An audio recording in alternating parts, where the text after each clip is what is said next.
have written an article on how to write. Can you do the same on how to speak? Well, I suppose I could. I could tell you a little bit about it. If you're going to speak about something, you need to know a lot about it. You need to know 3 or 4 times as much as you're going to speak about at minimum. So first of all, you have to do your background research. You have to have multiple stories at hand that you can use to illustrate your point. And you have to have a point. You have to organize what you're talking about around a problem. So before I go on stage to speak on my tour, I always sit for half an hour, some of which involves usually about 5 minutes of anxiety.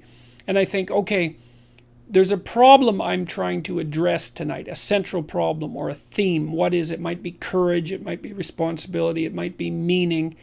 I think, and that serves as an organizing principle. So that would be the point. And then basically I organize, say, a dozen stories around that, and I can kind of arrange them in it as a journey.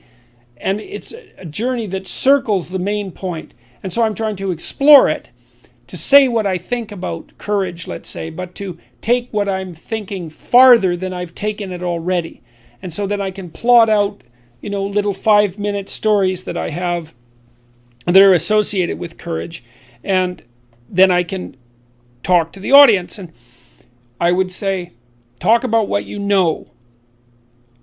Use your personal experience, because that's something that you're actually a master of. You can bring in other material, but it has to be tied to the real world through your own experience. Otherwise, it's not real. It's also very good to speak directly to the audience, to the individuals in the audience, because I'm always looking at a single person, one after another, and focusing on them and talking to them, just like you'd have a conversation with someone. And that way I can see if they're following along. And I'm always listening to the audience. What I really like to hear from the audience is no noise at all, silence. Because if the audience, especially, if it's a couple of hundred or a couple of thousand people, if the audience is dead silent, then I know that I'm on the right track. And so,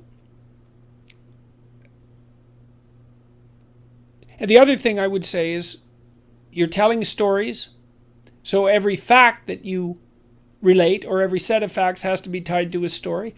There has to be a meaningful output, which is something like, why is it important to your life that you know this fact? How is it related to how you're going to conduct yourself moving forward, or how you're going to see the world? So, because that's kind of the essence of meaning.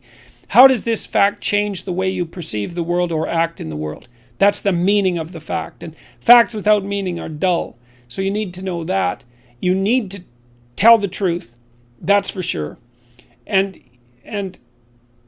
I mean, for me, my talks are really, they're an attempt to explore a set of ideas in the most truthful way that I can manage. And that's also an adventure, because letting yourself speak freely about a topic, you don't always know where it's going to go. And so, but that also hooks in the audience, because they're along for the ride, right? And there's a risk. The risk is you might forget where you are, you might lose the thread, you might say something you regret, you might get confused. And the talk should be a process of exploration, like a journey that you're taking the audience along on. It's the same when you're reading a novel. Like, a great novel isn't exactly plotted out from beginning to end to begin with. The author is taking himself or herself and you on an intellectual adventure through the character development, and the characters have to be allowed to live and to express themselves, and the novel needs to unfold. It's like a colloquy between the conscious mind and the unconscious source of inspiration, and the novel is actually a journey through a characterological landscape, and the author shouldn't know where he or she's going to end up at the beginning. Same with an artist and who's writing a song or a piece of music or a piece of visual art. There has to be play and exploration along the way.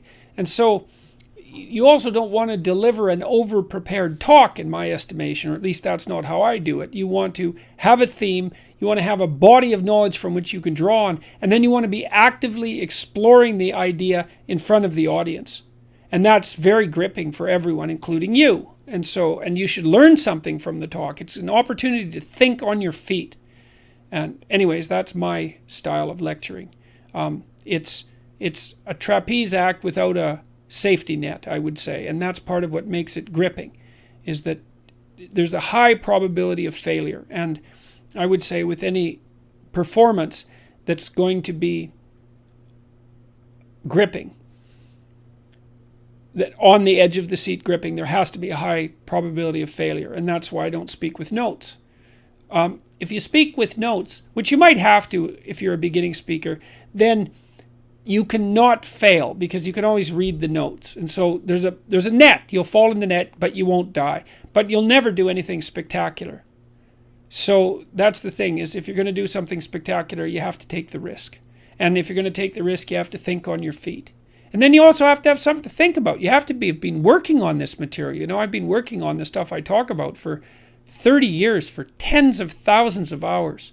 And so I have that reservoir of knowledge, I suppose. And, you know, whenever I read something new, I'm slotting it into the knowledge structure that I use to generate my talks. And I'm reading all the time. And lots of the things I read, I forget. They're not relevant to my central mission, whatever that happens to be. It looks something like the delineation of the relationship between responsibility and meaning, and maybe responsibility, meaning, and perception. It's something like that. And so I have a central concern, or deeper than that in some sense. My central concern was how to ensure personally that if I was tempted in a situation like the situations that arose in the Soviet Union and Nazi Germany, that I wouldn't fall prey to those totalitarian systems and act in the reprehensible manner that so many people acted in. That's really been a driving concern of mine. And that bleeds over into the relationship between meaning and responsibility and perception. So there's a core set of problems that I'm working on, and every talk is an attempt to further develop those. So you also have to have a problem, you know. You think, well, you don't want to have a problem. It's like, yeah, you do. You've got problems anyways. If you're alive, you've got problems. Pick one of them. It can be your problem, and that can be the problem you try to address, whatever that happens to be. And then you have something to talk about. How am I going to address this problem? How can this problem be addressed? So you need to have a problem too if you're going to talk, just like you need to have a problem if you're going to write, because the writing is an attempt to solve the problem, and so is the talking. If you're not trying to solve a problem, what the hell are you doing talking? Why should anyone care? It's got to be a real problem too, like a nail biter of a problem, a dragon of a problem. And if it's a problem that everyone else shares, so much the better. So, and then you grapple with it. So